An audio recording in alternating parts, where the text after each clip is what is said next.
श्री राधे राधे। भक्तों, प्रभु के नाम में शक्ति होती है, ये तो जगत प्रसिद्ध है। लेकिन ध्यान में क्या शक्ति होती है, कल आप श्रवण कर रहे थे।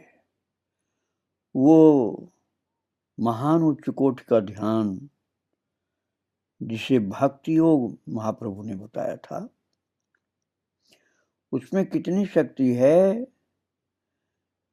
कि शिवानंद सेन के यहाँ प्रभु भोजन करने के लिए नहीं आ रहे थे और वो बहुत दुखी थे।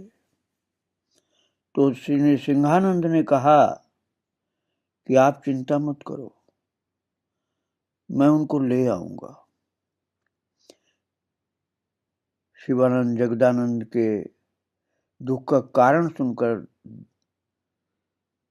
नृसिंहानंद ने कहा, बस इतनी सी बात, मैं प्रभु को लाता हूं, तुम्हारे यहाँ उन्हें भोजन कराऊंगा। यह कहकर के वे ध्यानस्थ हो गए। आंखें बंद कर चित्त को संयमित और बाह्य जगत से अलग कर प्रभु के निकट ले गए। और चित्त कभी आत्मविस्मृत होकर उनके कार्य को भूलकर अन्य दिशा में जाता है तो उसे चाबुक मारकर ठीक रास्ते ले आते हैं। इस तरह वे चंचल चित्त को बड़े कष्ट से प्रभु के पास पहुंचा पाए।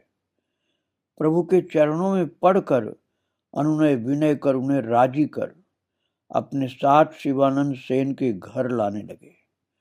लाते समय उनका चित्त फिर इसी तरह चंचलता करने लगा।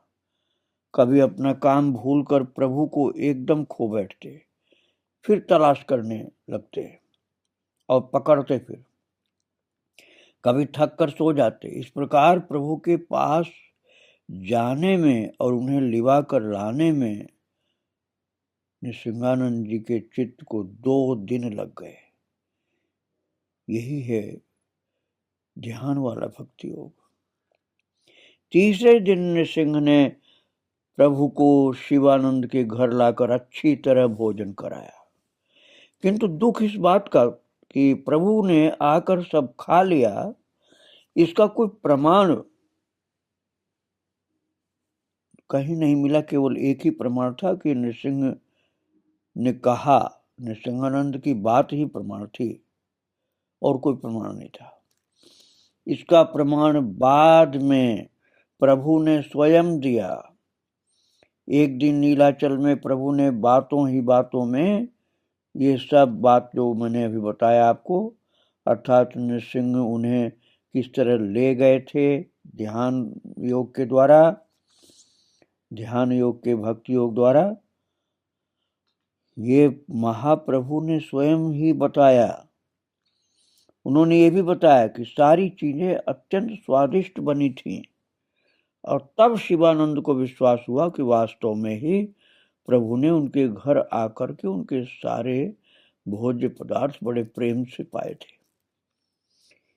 इसे कहते हैं आविर्भाव, अर्थात प्रभु उदित हो गए, वहां उदय हो गए, उनका प्राकट्य हो गया। इसे कोई कोई देख पा रहे हैं, कोई नहीं देख पा रहे हैं। प्रभु का आविर्भाव इसी प्रकार शची माता के घर में जब वो प्रेम से पुकारती थी तो प्रकट होकर प्रभु भोजन करते थे। और पहले मैं आपको बता चुका हूं कि शिवानंद के साथ उनकी पत्नी, पुत्र और अन्यान्य भक्त गृहणियां आई हुई हैं। परमेश्वर मोदक और उनकी पत्नी भी है। भक्त गणों के नीलाचल आने पर प्रभु सचेत हो जाते हैं और वे लोग जितने दिन वहां रहते हैं उतने दिन प्रभु उसी तरह रहते हैं और देश गांव के संगियों के साथ खूब वार्तालाप भी करते हैं। परमेश्वर ने जाकर प्रभु को दंडवत प्रणाम किया। ये केवल नवद्वीप वासी हैं सो बात नहीं, प्रभु के मोहल्ले में, यहाँ तक कि उनके घर के पास रहते हैं। यही कारण था कि प्रभु बचपन में परमेश्वर नंदन मुकुंद के साथ खेलते थे। परमेश्वर ने प्रभु को अनेक संदेश भी खिलाए। संदेश मतलब संदेश नाम की मिठाई खिलाए। और इन परमेश्वर ने आकर प्रभु को जब प्रणाम किया और कहा कि मैं परमेश्वर हूं प्रभु, तो प्रभु ने आश्चर्यचकित और आनंदित होकर उनका सहास्य आदर किया, हंसते हुए मिले और कहा, श्रीमुख देखने आए हो, अच्छा किया। परमेश्वर आह्लाद के मारे अपने को रोक नहीं पाए, बोले, मैं आया हूं, मुकुंद की मां भी आई है।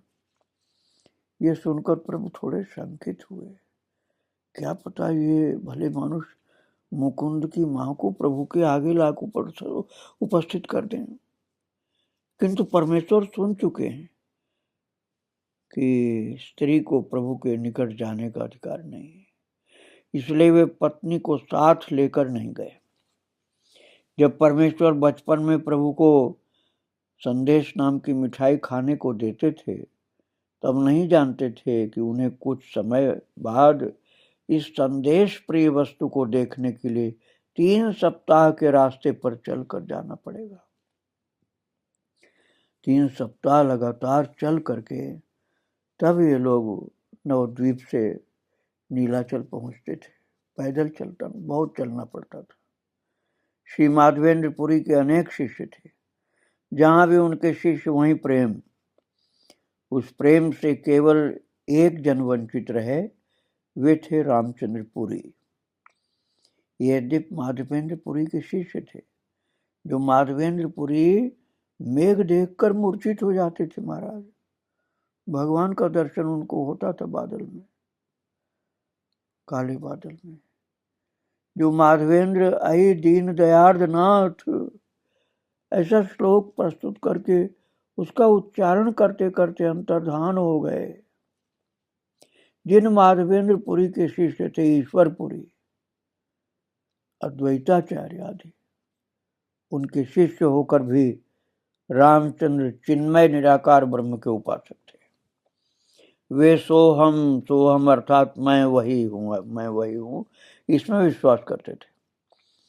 इसलिए कृष्ण या कृष्ण प्रेम ये सब उनके लिए आमोद की सामग्री थी, अर्थात उसमें श्रद्धा नहीं थी। जब माधवेंद्र अप्रकट होते समय कृष्ण नहीं मिले ऐसा कहकर रोदन कर रहे थे, तब रामचंद्र उन्हें उपदेश देने लगे। और उपदेश देने की ऐसी सुविधा उन्हें पहले कभी नहीं मिली। वे माधवेंद्र के तेज से और भय से उनके पास नहीं जा पाते थे, किंतु अब तो मृत्युशैया पर लेटे हैं। तो बड़ी सुविधा पाकर बोले, गुरु तुम ब्रह्मज्ञानी होकर रोते हो, किसके लिए रोते हो? तुम इसे कृष्ण कहते हो, वो कृष्ण तुम ही तो हो। तुम्हारा बालक की तरह विचलित होना क्या उचित है? रोदन न कर अपने उसी ब्रह्म का ध्यान करो। इस पर माधवेंद्र ने व्यथित होकर कहा, तेरे उपदेश की आवश्यकता नहीं। मैं एक तो इस ज्वाला से जर्जर हूं कि कृष्ण को प्राप्त नहीं किया, ऊपर से तू आकर मुझे ये वाक्य यंत्रणा देने लगा। तू मेरे सामने से दूर हो। तेरे सारा नास्तिकवाद सुनने से मेरा उद्धार नहीं होगा। अहंकारी भगवान का स्वरूप बनने चला है।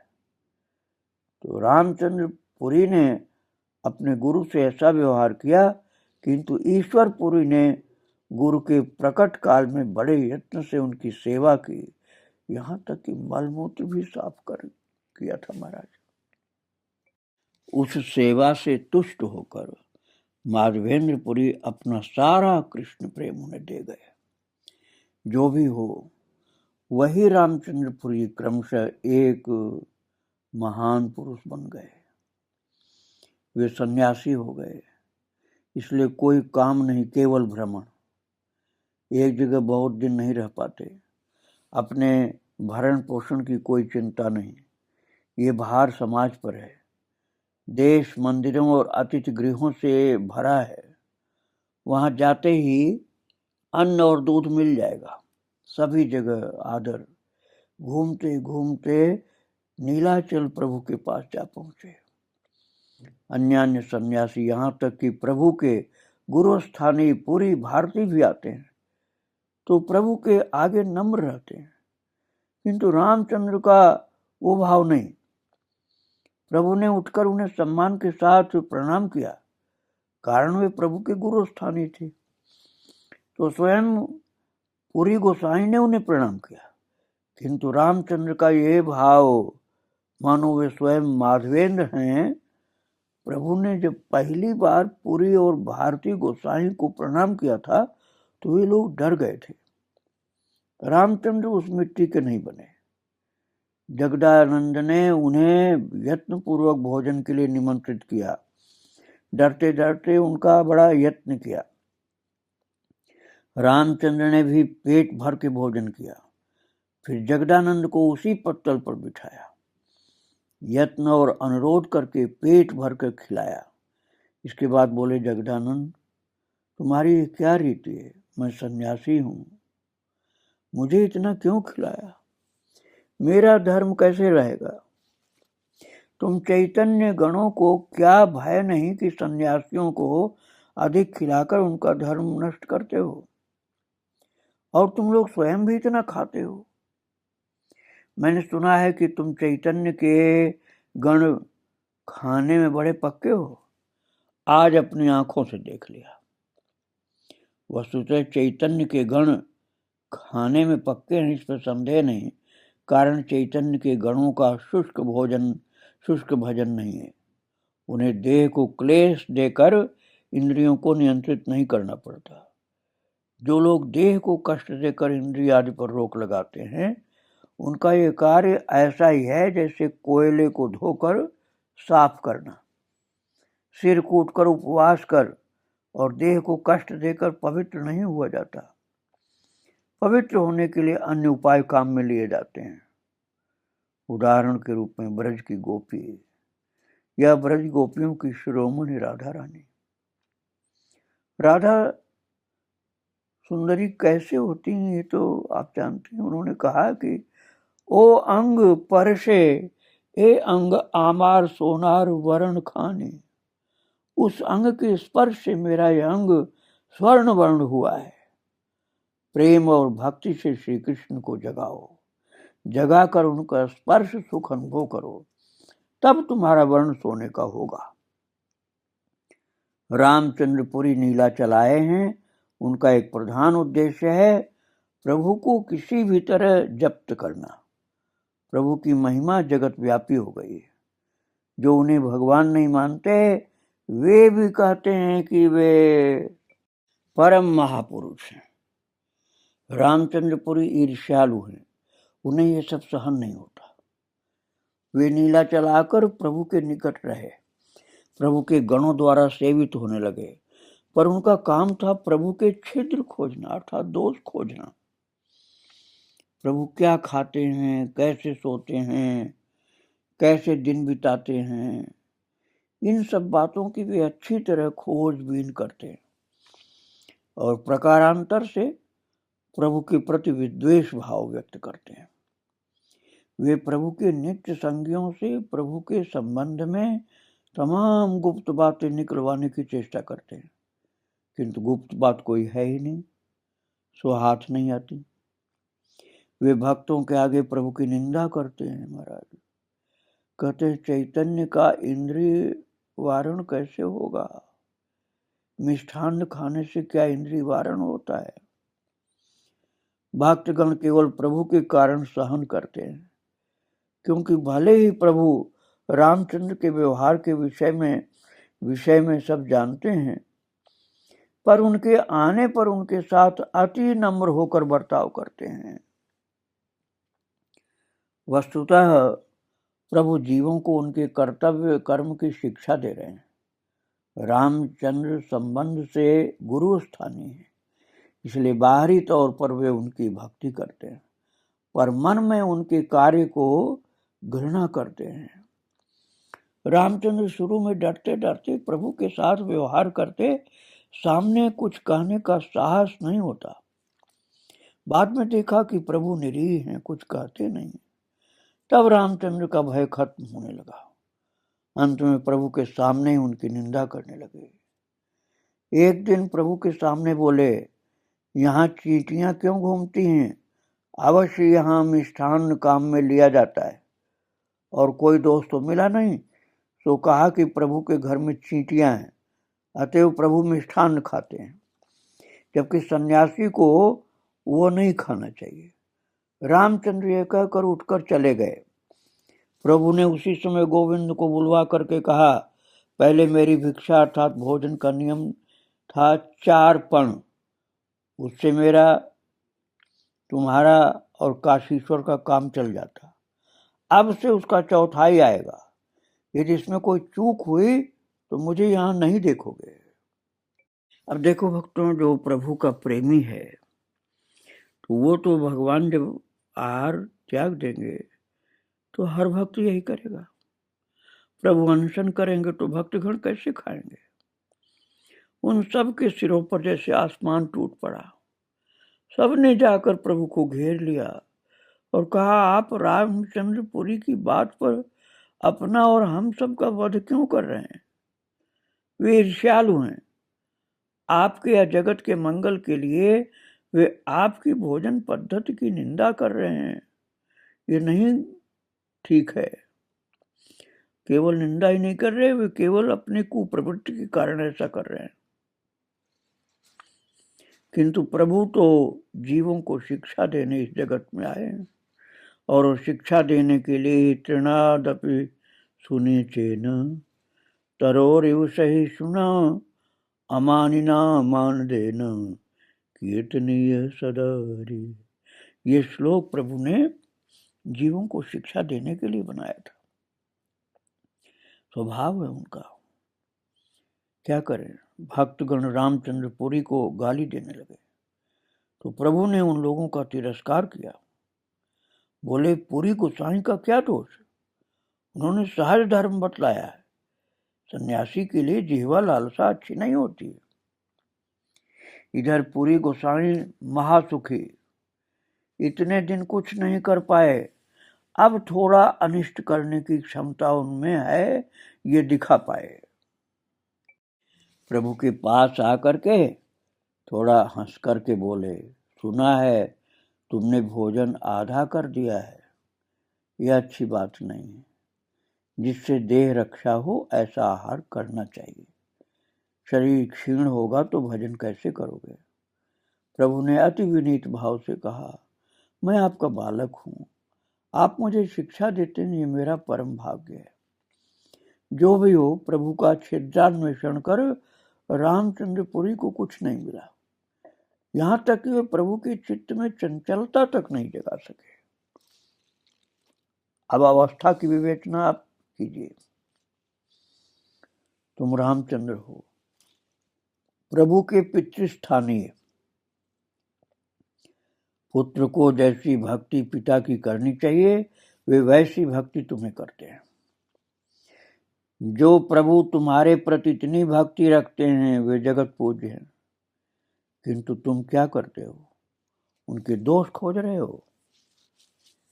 प्रभु की परम दिव्य देह है, जैसी देह है वैसा ही भोजन है। कारण तुम खुद ही कह रहे हो कि देह को क्षीण करने से भजन नहीं होता, फिर भी तुम उनका भोजन कम करा करके उनका वध करने में लगे हो। केवल यही नहीं, उनके प्रिय भक्तों का वध करने में प्रवृत्त हो। तुम्हारा ऐसा कुछ चरित्र है कि प्रभु का और कोई दोष नहीं मिला तो घर में चींटियां घूमती हैं, ये बात खड़ी कर उनकी निंदा करना न छोड़ा। किंतु किसी भी बात से प्रभु का चित्त विचलित नहीं हुआ। उन्होंने तो बल्कि जब भक्तों ने रामचंद्र की निंदा की तो रामचंद्रपुरी का पक्ष लेकर उन सबका तिरस्कार किया। ऐसी सहिष्णुता जीव नहीं दिखा सकते। एक बार श्री नारद जी ने वैकुंठ धाम पहुंचकर देखा कि द्वार पर एक जना खड़ा है, शंख चक्र गदा पद्मधारी, परम सुंदर, ठीक ठाकुर जी की तरह। उन्हें ठाकुर समझकर नारद ने प्रणाम किया। उन भद्र पुरुष ने तटस्थ होकर नारद को प्रति प्रणाम करके कहा कि वे ठाकुर नहीं हैं, उनके दासानुदास हैं। नारद जी ने अप्रतिभ होकर के कहा, पर तुम्हारा अंग ठाकुर की तरह क्यों है? वे बोले कि ठाकुर ने कृपा कर उन्हें ऐसा बना दिया है, क्योंकि उन्होंने एक प्यासे को जल दिया था। तब नारद ने आगे बढ़कर देखा कि वहां सभी ऐसे चतुर्भुज हैं, ठीक ठाकुर जी की तरह। मानस में भी आप लोगों ने सुना ना, गिर दे तज धरि हरि रूपा। आप ये समझिए, मतलब भगवान का रूप भक्त को प्रभु की कृपा से प्राप्त हो जाता है, स्वरूप बिल्कुल वही हो जाता है। इसको सारूप्य मुक्ति कहा जाता है। तो डर के कारण वे कब और किसको प्रणाम करें? हाँ, और 2-4 लोगों ने पूछा कि उन्हें किस पुण्य के कारण ठाकुर का वटु प्राप्त हुआ। 2-4 लोगों से पूछा देवर्षि नारद जी ने, तो सभी ने अति सामान्य, बल्कि विशेष नहीं, सामान्य ही कारण बताए। किसी ने वट वृक्ष पर जल चढ़ाया था, तो कोई अपने कृष्ण नामक पुत्र को कृष्ण कहकर बुलाया था। ऐसे ही सामान्य कारणों से उन लोगों ने इतनी कृपा पाई थी। श्री नारद जी तलाश करते करते अंत में ठाकुर जी के पास पहुंच गए। बोले, ठाकुर ये क्या भंगिमा है? इन लोगों पर इतनी कृपा क्यों है? ठाकुर ने कहा, इन लोगों ने अपने गुणों के द्वारा, इन लोगों ने अपने गुणों से मुझे खरीद लिया है, तभी मेरा वपु पाया है। नारद जी ने थोड़ा सोच कर कहा, इन लोगों के साथ आपकी कोई भिन्नता नहीं। ठाकुर ने कहा, कहाँ है विशेष कुछ? नारद बोले, तब विशेष कुछ है, वो भिन्नता क्या है? इस पर ठाकुर ने थोड़ा सा हंस करके अपने देह पर भृगुपद चिन्ह दिखलाया कि देखो मेरा स्वरूप तो है इनका, लेकिन भृगु का चरण चिन्ह जो मेरी छाती पर है वह इन लोगों की छाती पर नहीं है। ये अंतर है। कहा इन लोगों को ये नहीं मिला, मेरा स्वरूप चतुर्भुज नारायण का मिला इनको, लेकिन भृगु का जो चरण चिन्ह है वो इनकी छाती पर नहीं, केवल मेरी छाती पर है। तो ये अंतर होता भक्तों। सारूप्य मुक्ति प्राप्त कर लेने पर चतुर्भुज स्वरूप मिल जाता भगवान जैसा, लेकिन भगवान की छाती पर भृगु के चरण का आघात का चिन्ह रहता है और किसी की छाती पर नहीं रहता। मुनियों के बीच विचार चल रहा है कि ब्रह्मा विष्णु शिव इनमें बड़ा कौन है। ये तय करने का भार मिला था भृगु को। उन्होंने पहले ब्रह्मा के निकट जाकर उन्हें बहुत कठोर शब्द बोला। ब्रह्मा क्रोध करके भृगु का वध करने को हो गए तैयार। फिर वे शिव के पास गए, वे भी गाली सहन नहीं कर सके। अंत में वैकुंठ गए। वहां पहुंचते कुछ कहे बिना श्री कृष्ण के सीने पर पदाघात किया। इस पर श्री कृष्ण ने तटस्थ होकर भृगु की बहुत स्तुति की। यहां तक प्रभु ने किया कि भृगु के चरण को अपने हाथ से सहलाने लगे। भागवत जी में लिखा भक्तों, प्रभु ने कहा, अतीव कोमल उतात चरणौ ते महामुने इत्युक्त्वा विप्र चरणौ मर्दयन् स्वेन पाणिना। भगवान की छाती पर भृगु जी ने मारा था, अपना पद प्रहार किया था, लात मारी थी, लेकिन भगवान नाराज होने की जगह उनका चरण सहलाने लगे और बोले कि मेरा सीना, मेरी छाती तो वज्र जैसी है, आपके पैर में, आपके चरण में चोट लग गई होगी, आपको चरण में सहला दूं, जरा आराम मिल जाए आपको। और श्री कृष्ण ने भृगु की बहुत स्तुति की। भृगु तब कृष्ण के चरणों में पड़ गए, क्षमा मांगी। तो प्रभु बोले, अब से तुम्हारा ये चरण चिन्ह मेरा प्रधान भूषण हुआ। चाहे मैं अवतार लूं, चाहे इस रूप में रहूं, भृगु जी महाराज आपका चरण मेरे छाती पर सदा रहेगा। बात यह है कि भगवान की जो दीनता और सहिष्णुता है, जीव उसका अनुकरण नहीं कर सकते। रामचंद्रपुरी नीलाचल से गए, कारण जिन लोगों के पास कोई काम नहीं, वे एक जगह बैठे रह नहीं सकते हैं, पर वे एक कार्य कर गए, प्रभु का भोजन आधा कर दिया। पहले नियम था 4 पण का महाप्रसाद, अब नियम हो गया 2 पण, अर्थात तो आधा भोजन हो गया। प्रभु का आहार कम हो गया तो देह जीर्ण सी होने लगी। प्रभु ने लीला क्यों की? लगता है जीवों का कठोर हृदय द्रवित करने के लिए, क्योंकि वे परम सुंदर युवा पुरुष अनाहार से क्रम से जीर्ण हो रहे हैं। इसे जो भी देखता उसी का हृदय फटने लगता कि प्रभु ऐसा आप क्यों कर रहे हैं, भोजन क्यों नहीं कर रहे हैं, जरा से खाते हैं तो शरीर ऐसे में ठीक कैसे रहेगा। महाराज, जैसे कृष्ण विरह ही व्याप गया उनके ऊपर, और कृष्ण के विरह में ही, जैसे राधा रानी कृष्ण के विरह में दुर्बल हो गए रो रो कर, ऐसे ही महाप्रभु का शरीर हो रहा था। आओ महाप्रभु से प्रार्थना करें कि वे भरपूर भोजन करें, स्वस्थ हो। आगे फिर चर्चा करेंगे। महाप्रभु को बारंबार प्रणाम और उनके भक्तों को भी प्रणाम। जय जय श्री राधे श्याम, जय जय श्री सीताराम। गौरांग महाप्रभु की जय। श्री राधे राधे।